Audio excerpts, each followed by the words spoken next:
happened to all that talk about a new beginning in Iran, a rebellion triggering regime change? When we are finished, take over your government. It will be yours to take. Donald Trump believes the US and Israel are very close to achieving their goals, winding down the war, destroying Iran's ability to fire missiles, as well as its ability to make them, wiping out the country's navy, its air force, and its nuclear capability, all while protecting American allies in the region. Regime change is now not on that list. US intelligence doesn't even seem so sure the regime's resolve is flagging, never mind the question of whether it might collapse altogether. They are all about survival. Their DNA is about survival. The regime had been expecting this kind of attack to come, and it is built to survive. So let's try to understand what makes replacing this regime with something altogether different so prohibitively difficult.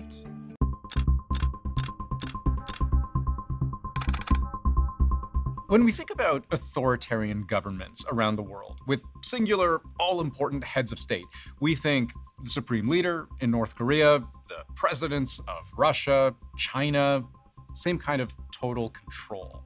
In Iran, it's the Ayatollah, the highest religious and political authority in the country. Everything and everyone ultimately answers to him. The justice system, the uppermost religious authorities, the armed forces.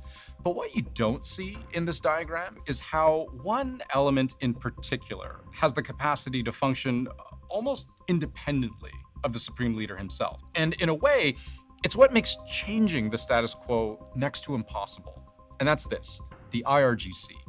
The Islamic Revolutionary Guard Corps was a critical and foundational product of the Iranian Revolution almost 50 years ago. It's one half, and clearly now the stronger half, of the country's armed forces, created with the express purpose of protecting the newly installed Ayatollah. It is intrinsically religiously motivated. The Islamic Revolution Guards Corps, it's in the name. The word Iran doesn't appear in the title. It's an Islamist organization. The IRGC exists as the protectors of the revolution, the protectors of the regime, and the enforcers of that dogma and doctrine of this radical interpretation of Shia Islam. And it's an organization sewn into Iran's constitution itself. Under the heading, an ideological army, the IRGC responsible for fulfilling the ideological mission of jihad in God's way. This is loyalty, especially to an idea, and not only to a system or even borders. And you see this in the way the IRGC teaches its members, not just how to act, but also how to think. That position within the IRGC comes with testing for ideological alignment and belief in the Iranian Revolution. It's not just a job, it's about being zealous, and it's an ideological mission. So if you're the US or Israel, how do you attack an idea? Or how easy do you think it is to get someone to defect from one? I think fundamentally the Trump administration and Israel have underestimated the willingness of the members of this regime to basically stay and die for their cause. I mean, where are they going to go? If the regime collapses and you've been a member of this regime, where's your sanctuary? So they have every reason in the world to fight, whether it's for pure survival or because they ideologically still committed to the Islamist cause. But that's just on the point of motivation.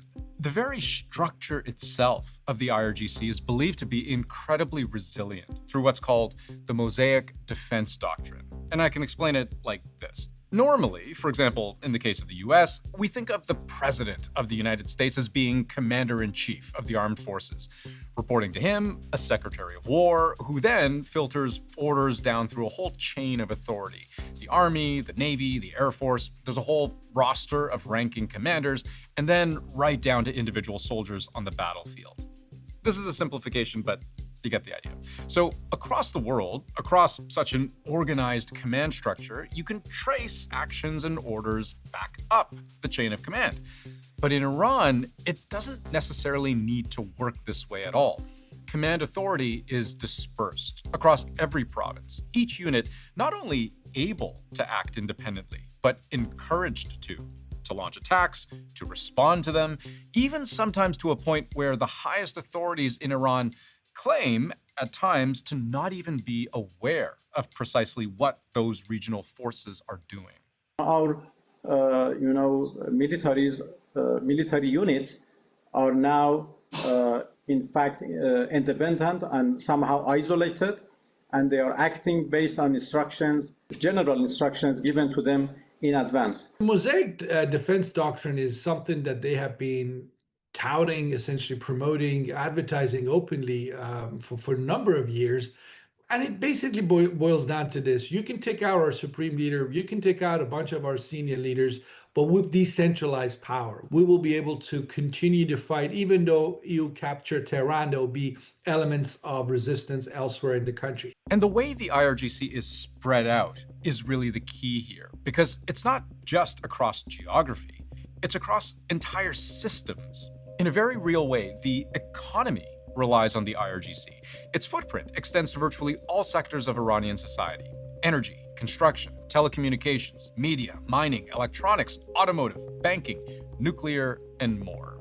Revolutionary Guards have not only been men in uniform, but they have expanded to having great political power. Many members of the parliament are coming from the ranks of the Revolutionary Guards. They have their own intelligence service. A good part of the Iranian economy is linked to what IRGC does in the economic area.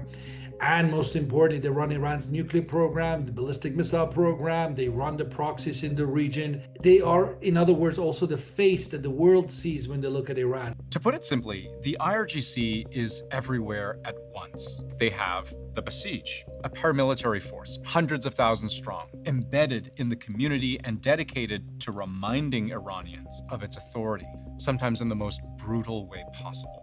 Tens of thousands of anti-government protesters filled the streets of Iran tonight as unrest there escalates. Iranian security forces are opening fire on protesters nationwide. And they are the ones that are sent out to enforce silence, discipline, subservience to the regime. And so the Basij have been the enforcers of dress codes, of where women can be in public spaces. The last popular uprising against the Iranian regime earlier this year saw tens of thousands of citizens killed, which raises a question with only one answer.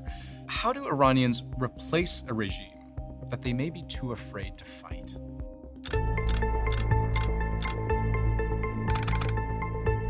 Up to this point, we've only really been talking about one half of the regime change equation. The other half, as the US weakens the thing it is trying to destroy, is to find something strong enough to take its place. Bombs will be dropping everywhere. When we are finished, take over your government. It will be yours to take. This will be probably your only chance for generations. There are two fundamental ways in which Trump seems to have miscalculated the course of the war. The first is in thinking all Iranians believe the same thing. The Iranian people are just as diverse in their views as any other people. While the support for the regime has clearly deteriorated, there still is a substantial part of the population, particularly in rural areas, that remain supportive of the regime. Iran is a very large, diverse country, right? And it's diverse, not just ethnically, but also in terms of, people who are more secular, but have to go along with the trappings of Islamic fundamentalism to sort of get along with the regime, versus people who really are Islamic fundamentalists and want something closer to a theocracy. But the second problem is in thinking even those who want to rebel see in this moment the opportunity to. The regime in Tehran has not been sitting there and just sort of watching this happen. They have prepared for this. In fact, they openly threaten anybody who comes out in the streets. They have engaged in mass arrests in recent weeks of people that they claim to be collaborators with foreign adversaries of Iran. And there are news reports to this effect. Searches, arrests, clamping down on anyone the regime believes is organizing against them.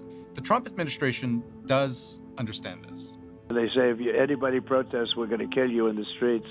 So I really think that's a big hurdle to climb for people that don't have weapons. So for all kinds of reasons, we're back to where we started, which is a war with as yet unquantified goals, an undetermined end date, and a very big outstanding question. Was one of the original stated goals of replacing the regime with something very different ever achievable to begin with?